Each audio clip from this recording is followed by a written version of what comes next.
Hey guys, today I wanted to give some gift ideas for readers. I was asked for some ideas for stocking stuffers for readers, so I started out thinking of things for that, and then I started thinking of slightly bigger than stocking things. I don't know, I'm curious to know how people do it. Do you guys as adults get stockings and stuff in your stockings, or is it just anything kind of like under $25 is a stocking stuffer, even if it doesn't fit in your stocking? Very curious. Also, there might be some background noise. My 4-year-old is building towers out of plastic cups, and every now and then her tower falls over. So if you hear some minor crashing in the background, that's all that is. Nothing major. Where do we even start? I have quite the list, and a lot of these are things that I would love to get for Christmas. Why don't we start with cute little sticky notes? So as a cat person, I have these cute little cat sticky notes. I'm almost out of them. I came in with 3 different colors and I just have the one left. I like to use these when I'm reading short stories, and I take a sticky note and put it on top of the short story, and then I can rate each short story separately. I think it's very helpful for when I look back in my collections. So there's all sorts of reasons you could be using sticky notes. It could be for like annotating if you don't want to write on your book. You could even get the clear sticky notes. I don't really have a problem writing in my books, but I do own some clear sticky notes, which I have not used yet because I have no problem writing in my books. But if you are hesitant, that's one way to do it as well. Let's stick on the annotating idea. You could also get book tabs.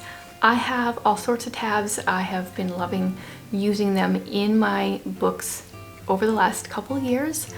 Although I have come to like a certain kind of book tab the best, and it is the hardest one to find.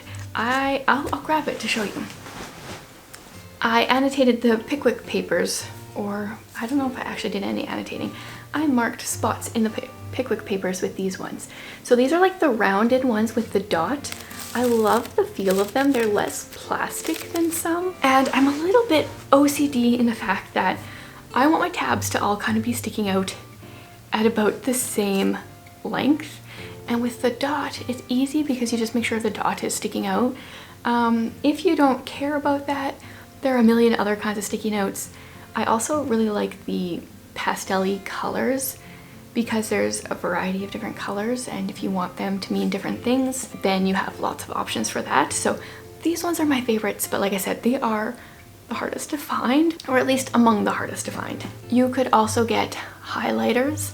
My favorite are the Stabilo, I don't even know what it is, pastel highlighter.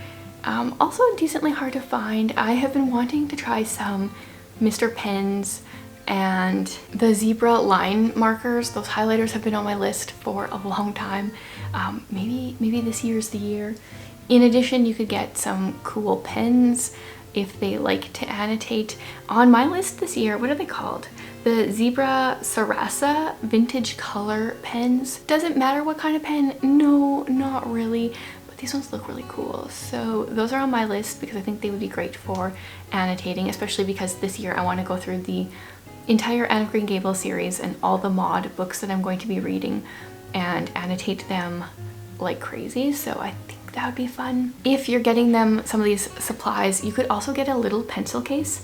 So there are a lot of different kinds of pencil cases. A fun kind is one that has a band that loops over your book. So they could take their tiny little pencil case, which only holds like a couple pens in it, and have it with them for annotating purposes, and it's like stuck to the book kind of thing. Or you can just get any kind of small pencil case. I really like the idea of a personal library kit. The ones that have the vintage library card look really fun. I have too many books to really justify going that specific route, but on that same vein, you could get a personal library, like either embosser or stamp or something like that if people have too many books. Let me just say, you can always buy readers' books, okay? I'm not really putting it on this list, but I feel like that's a given. A small journal or notebook so they could write some of their favorite quotes in would be really good. When I was looking up ideas for this list, I came across a game called Tidy the Library. It's the Book Lovers card game, and I think it's kind of just trivia where you figure out like which book came first. It's the fun and infuriating card game for book lovers. I don't know, it sounded fun. A bookish gift that I have gotten twice over the last few years from Charlene are these Philosophers Guild mugs. She got me the Sherlock one with a bunch of Sherlock quotes, and I think it's called Opening Lines, where it's got the first sentence of a bunch of books. I love the Philosophers Guild because their mugs are really cool, but also on the bottom it says for best results use other side of the mug, and they have this video on like how to use a mug if you're new to mugs. I love that kind of humor, it cracks me up. They have a literary cat mug right now, which I found while I was making this list, and it looks amazing. It's got a little paw print on the inside, and then it's got these quotes from different authors about cats. One of them is L.M. Montgomery. Yeah, so that one looks spectacular. If you want to get a bookish person, someone that reads a lot of book but you don't know what, one I always recommend is Book Love. It is a comic book. Each page is a separate comic, and they're just things that readers can really relate to. Put this on your list if you don't own it already. When I read that book for the first time, I was like, I've never felt more known or like spied on, because it just felt like she was watching me and made these comics about me and my life. Another thing are the little pocket books. So Everyman's Library makes a bunch of these. So these ones are the Everyman's Library. I took the dust jacket off of this. They have different like collections of poems and stuff. This one's poems about trees. Or you could get the, I think these are Macmillan classics, which are just like classics in tiny little books. This one's Poems for Travelers. And I don't know how to pronounce this one because apparently it changes throughout the book. I need to read this book. So just a tiny little book would be fun to get. You could stick it in a stocking. If you wanted to get something a little bit bigger than a pencil case, you could get like a pouch for multiple pens, for the tabs, for the sticky notes, etc. Out of Print has a bunch of them. I love the one that looks like an old library card. Book totes, always great. I love tote bags.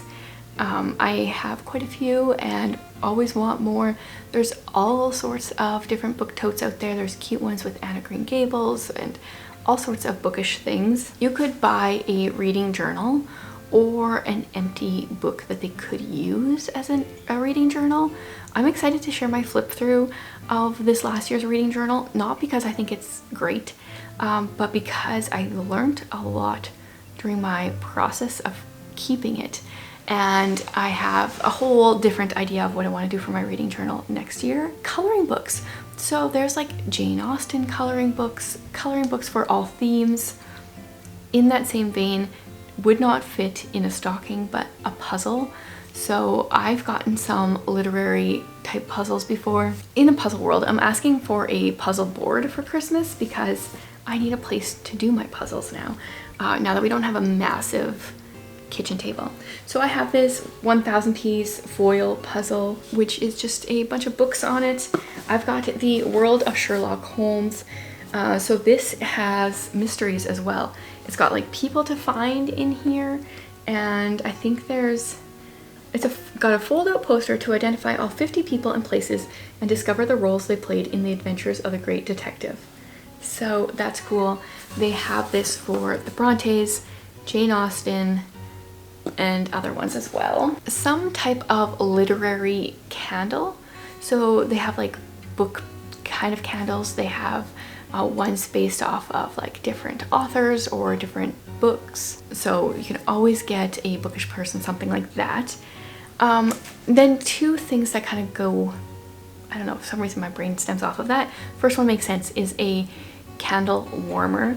I am asking for one of these for Christmas because I started using something, my next thing, as a candle warmer and realized how great it is because they warm up the wick, or the wax, I mean, but you don't go through the wax nearly as fast as you do if it's burning. So I would like a candle warmer. And then the next thing is a mug warmer. So I have one that I had been using for a candle warmer, but it's not so good because it warms it from the bottom up. So it takes a while before you can actually smell it. But a mug warmer is great because you can put your drink on it and it can last for a long time instead of cooling off so fast. Actually, right after I'm done filming this video, I'm gonna go make myself a cup of hot cocoa, grab out my mug warmer, and edit a video with my mug on the mug warmer so it can stay warm. Plus, mug warmers are generally pretty small and they would actually fit in a stocking. So those are my ideas for this year. I didn't put everything on this list. I've done, I think, 2 other book gift ideas for readers, and I didn't want to completely copy the list over. So if you need more ideas, I will leave my old videos in the description so you can check those out for even more ideas. And let me know, as bookish people, what is on your wish list this year, whether it has to do with reading or not. I'm curious, what are we as adults, what are we wishing for these days? I would love to hear it. Thanks for hanging out with me again.